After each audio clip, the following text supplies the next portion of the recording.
Hi friends, good morning. ఎలా ఉన్నారు? బాగున్నారా? నేను కూడా చాలా అంటే చాలా బాగున్నాను. ఇవాళ కొంచెం ఎండ వస్తున్నది, ఇదిగోండి చూస్తున్నారా. ఇప్పుడు వచ్చేసి 11:30 అట్లా అవుతున్నది. ఇవాళ అయితే వచ్చేసి ఐటమ్స్ చాలానే ఉన్నాయి ఫ్రెండ్స్. ఇంటికి చుట్టాలు వచ్చారు. అయితే వచ్చేసి ఇవాళ బెండకాయ కర్రీ చేస్తున్నాను. ఇదిగోండి ముక్కలు అవి తరిగి పెట్టుకున్నాను. ఇదిగోండి ఇది వచ్చేసి పోపు వేసేసుకుంటున్నాను. స్టవ్ మీద పెట్టేసుకుని బాండ్లీ నూనె పెట్టేసుకున్నా. ఇదిగోండి మిరపకాయలు అన్నీ వేసేసుకుంటున్నాను. ఇప్పుడు ఇదిగోండి ఫ్రెండ్స్ వచ్చేసి పోపు వేసేసుకున్నాను. మినపప్పు, ఆవాలు, ఎండుమిరపకాయ, ఆవాలు చిట్పట్లాడాక తరిగి పెట్టుకున్న పచ్చిమిరపకాయలు, కరివేపాకు వేసేసుకోవాలి.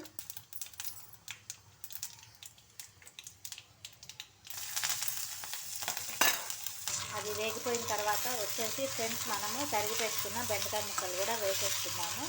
వేసేసుకొని కొంచెం పసుపు, ఉప్పు వేసి మూత పెట్టేసుకుంటే మనకి బెండకాయ కర్రీ రెడీ అయిపోతుంది.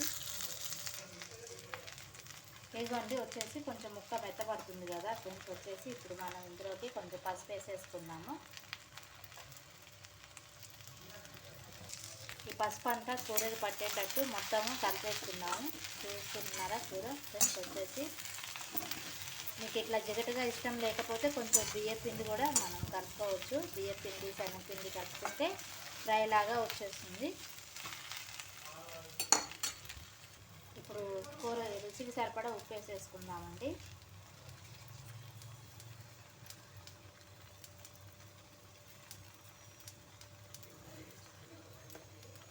ఉప్పు వేసుకొని మొత్తం మనము ముక్కలు పట్టేంత వరకు ఉంచేసుకొని మూత పెట్టేసుకున్నాం ఫ్రెండ్స్. ఇది కొంచెం అవటానికి టైం అవుతుంది కాబట్టి ఈలోపు వేరే స్టవ్ ఖాళీ అయిపోయింది. వేరే ఐటెం చేసుకుందాం.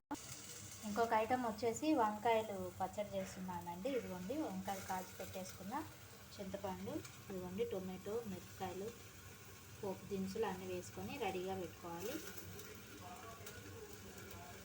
ఇదిగోండి వేయించి పెట్టుకున్న పచ్చడి కోసం వేయించి పెట్టుకున్నాం కదా, వంకాయ పచ్చడి కోసం ఇది మిక్సీ పట్టేసుకుంటున్నాను.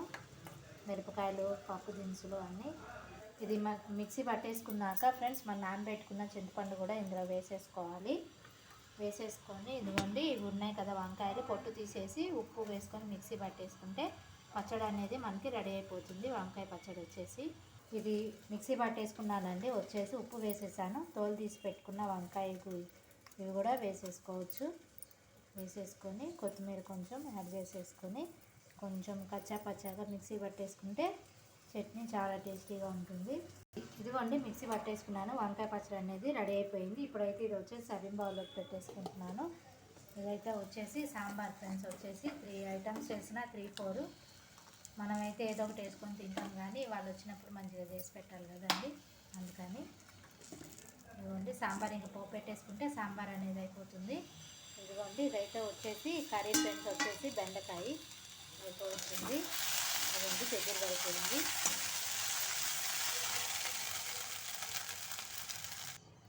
సాంబార్ పెట్టుకున్నాం కదండి. వచ్చేసి ఇందులోకి ఇదిగోండి సాంబార్ పౌడర్ వేస్తున్నాను. ఎంటీఆర్ వాళ్ళది నిన్న తీసుకొచ్చాను.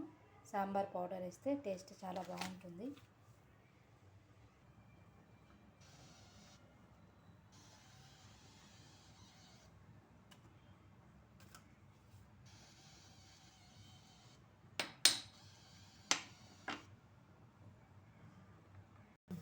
ఇదిగోండి సాంబార్లోకి పోపు వేసేసుకుంటున్నాను.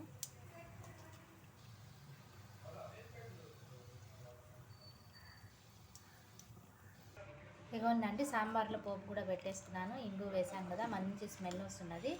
ఇప్పుడైతే వచ్చేసి సాంబారు పచ్చడి కర్రీ అయిపోయింది కదా, ఇంకా పాయసం అని రైస్ పెట్టేసుకుంటే ఇవాళ గెస్ట్కి లంచ్ అనేది రెడీ అయిపోతుంది. ఇదిగోండి వంట అయిపోయింది కదా. ఇప్పుడైతే వచ్చేసి సగ్గుబియ్యం పాయసం చేస్తున్నా. ఇదైతే నేను కుక్కర్లో ఉడకబెట్టుకున్నానండి. ఒకసారి కడిగేసుకొని వాష్ చేసుకొని 3-4 విజిల్స్ వచ్చేదాకా ఉడికించుకోవాలి మనము. ఇదిగోండి స్టవ్ ఖాళీ అయిపోయిందని చెప్పేసి రైస్ కూడా కడిగి పెట్టేసుకున్నాను కుక్కర్లో. ఇది కొంచెం దగ్గర పడుతుందండి. వచ్చేసి సగ్గుబియ్యం ఉడికింది కదా. ఇప్పుడైతే వచ్చేసి మనము ఇందులోకి షుగర్ అనేది యాడ్ చేసేసుకుంటున్నాను. ఈలోపు స్టవ్ ఖాళీ ఉంటే పాలు కాచి పెట్టుకుంటే తొందరగా అయిపోతుందండి పాయసం అనేది. మనం తినే ముందు వేడి పాలు కలుపుకుంటే బాగుంటుంది, లేదంటే ఇందులో మొత్తము గడ్డగట్టిపోయి ముద్దగా అయిపోతుంది కదా. ఇదిగోండి ఇందులో వచ్చేసి బాదం పప్పు ఇలాచి అది వేసేసి పెట్టేసుకున్నాను. జీడిపప్పు కొంచెం నేతిలో వేయించేసుకొని పాలు కాచి పక్కకు పెట్టేసుకుంటే తినే ముందు మనము ఇందులో పాలు పోసుకుంటే కొంచెం పలచగా ఉంటుంది.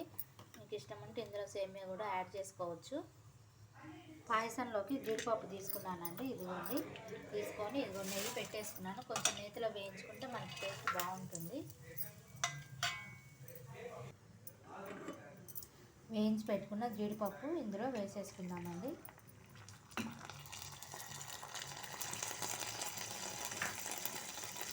ఇప్పుడు అందులో కలుపుకోవడానికి మనం పాలు కాచి రెడీగా పెట్టేసుకుందామండి. స్టవ్ మీద పెట్టేసుకున్నాను పాలు అనేవి వచ్చేసి. ఇదిగోండి ఇది మొత్తం మనం ఇలా కలిపేసుకొని మూత పెట్టేసుకుంటే తినే ముందు పాలు పోసేసుకుందాము. ఇదిగోండి పాలు పొంగు వచ్చేస్తున్నాయి కదా, ఇవైతే వచ్చేసి మొత్తం మనకి పాయసంలో పట్టవు కాబట్టి కొంచెం తీసేసి ఇందులో పోసేసుకొని టీ అనేది పెట్టుకుంటున్నానండి. ఇదిగోండి ఇందులో వచ్చేసి టీ అనేది పెట్టుకుంటున్నాను. ఇందులో ఇదిగోండి కాచి పెట్టుకున్న హాట్ వాటర్ అనేది యాడ్ చేసేసుకొని టీ ప్రిపేర్ చేస్తున్నాను. ఇందులో టీ పొడి వేసేసుకున్నానండి. ఇదిగోండి పాలు కాచినాయి కాబట్టి ఇంట్లో చేసుకున్నటువంటి చాయ్ మసాలా తీసుకుంటున్నాను. తీసుకొని వేసేసుకుంటున్నాను. టీ మరిగింది కదండి, ఇందులో నేను షుగర్ యాడ్ చేసుకోలేదు. షుగర్ లెస్ టీ, తర్వాత షుగర్ యాడ్ చేస్తాను. ఇప్పుడైతే షుగర్ యాడ్ చేసేసుకున్నానండి. టీ మరిగిపోయింది కదా, కప్పుల్లో పోసేసుకుంటున్నాను. స్టవ్ ఆఫ్ చేసుకున్నాను. నిన్న బయటికి వెళ్ళానండి, సరుకులు తీసుకురావడానికి వెళ్ళాను కదండి. వెళ్ళినప్పుడు అల్లం తీసుకున్నాను. అల్లం వచ్చేసి కిలో 60 రూపాయలు అన్నాడు. ఒక పావు కిలో తీసుకున్నాను 30 రూపీస్ ఇచ్చి. ఇదిగోండి ఇవి కూడా కొన్ని సరుకులు అయితే తీసుకొచ్చేసాను. ఇవి అప్పడాలు ఇప్పుడు మనం సాంబార్ చేసుకున్నాం కదండి, సాంబార్లోకి ఉండాలి కదా చట్నీకి వీటికి. అయితే లిజర్ పాపడ్ లేదన్నాడని తీసుకొచ్చేసానండి. ఇవి ఎట్లా ఉంటాయో ట్రై చేయాలి. ఫస్ట్ టైం యూజ్ చేస్తున్నా నేను, ఎప్పుడు అసలు అయితే యూజ్ అయితే చేయలేదు.